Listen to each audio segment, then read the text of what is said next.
Water. It's the symbol of vitality. It's the one element that all living things need to survive. The amount of water on Earth has remained fairly constant for billions of years. It's continuously being recycled by Mother Nature. Just think, the water in this apple could have fallen as rain halfway around the world last year, or been part of a lake that dinosaurs drank from more than 1 million years ago. And the water we use today will be used again and again by future generations. Unfortunately, Mother Nature cannot recycle quickly enough on her own to meet everyone's need for clean water. That's where we come in.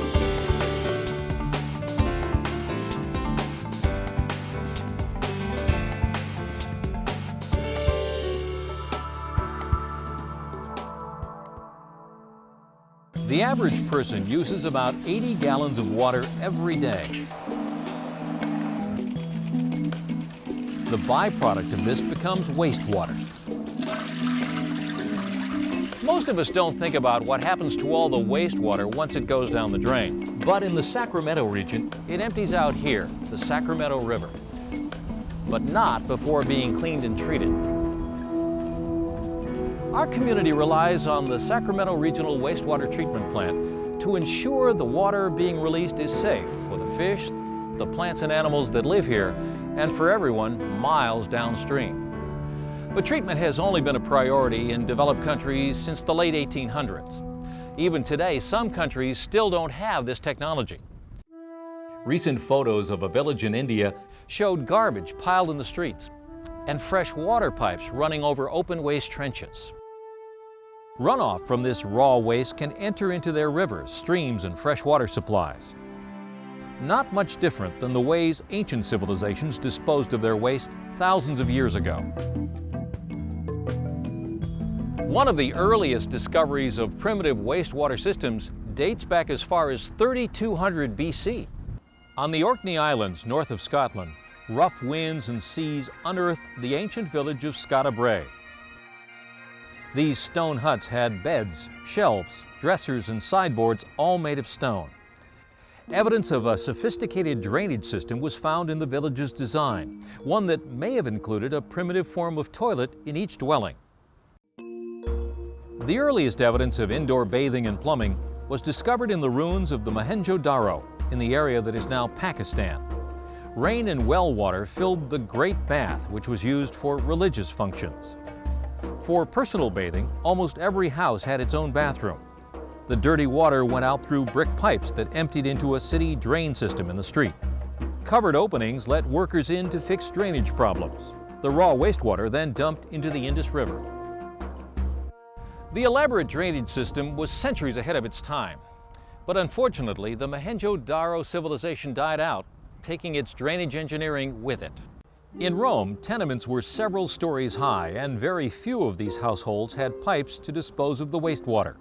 So the waste was stored in chamber pots until they were full, then dumped out the nearest window into the street. Injuries from dumping chamber pots happened so often that Rome passed a law called the Dejecti Effusive Act, which awarded damages to anyone injured by the contents of the pot. However, no compensation was paid for damaged clothing, and oddly enough, the law only applied during the day. At night, street cleaners would wash the waste into channels. The Cloaca Maxima, originally built to drain the Colosseum, was one of the largest channels that carried waste and water to the Tiber River. This early sewer remained in use for over 2,000 years, and parts of it can still be seen today. In 1665, lack of proper waste disposal took a deadly turn in London. Because of the excessive waste, the rat population grew at an alarming rate. People started becoming sick and dying, and no one knew why. The sickness was bubonic plague and caused over 60,000 deaths in 6 months. Symptoms were spots surrounded by red rings, sneezing fits, and finally collapse, as described in the familiar nursery rhyme, Ring Around the Rosie. As populations continued to grow, so did pollution to the city's freshwater supply. This caused other types of diseases, like cholera. By the mid-1800s, cholera epidemics were seen throughout the world. New York City had thousands of deaths from an outbreak. Even Sacramento reported over 1,000 deaths from the disease.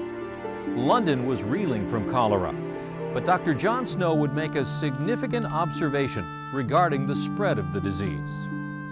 He plotted the location of the deaths on a map and realized that most sick people drew their water from a pump on Broad Street. Snow surmised that a sewage facility emptying into the fresh water supply upstream contaminated the pump. He finally convinced city leaders to let him remove the pump handle as an experiment. The spread of cholera dramatically stopped. The experiment was a success. Developed countries quickly began to realize that proper sewage disposal was critical to the health of their communities. Leaders nationwide became proactive. Sacramento began operating its own sewage disposal system in 1878, and by the late 19th century, our system consisted of a series of main sewers running through what is now downtown. As the population grew, so did our system. New technology was added as it became available. By the early 1900s, a nationwide shift in thinking started to take place. Engineers worked on basic methods to clean the raw wastewater before returning it to the waterways. During this transition stage, efforts continued to improve, but only the largest U.S. cities had treatment plants. Most of the smaller cities continued to dump untreated wastewater into local rivers and streams. Then in 1952, an oil slick caught fire on the Cuyahoga River in Cleveland, Ohio, causing extensive damage. There were several smaller fires that followed, including the one in 1969 that received national attention. This created the rallying point for environmentalists in their fight for cleaner water,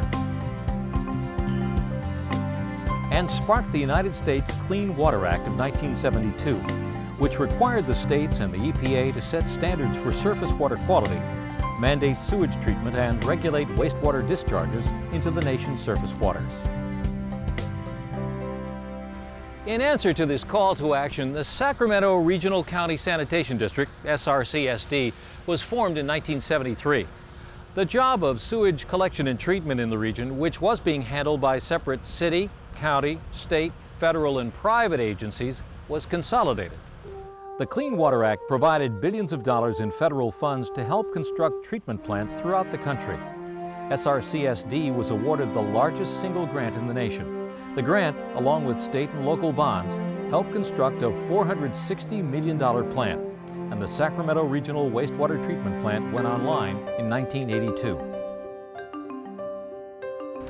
Today, the plant serves more than 1 million residents and discharges an average of 165 million gallons of treated wastewater a day into the Sacramento River.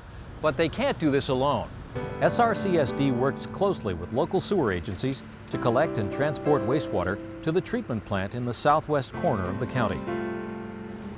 Smaller pipes leaving your house connect to larger pipes under the street. As more and more lines merge together, the pipes get larger. Some are as large as 144 inches in diameter.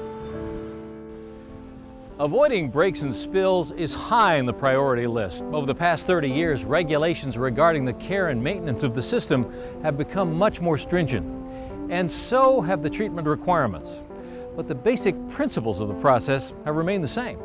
Large materials like trash and tree limbs are removed from the incoming wastewater by bar screens.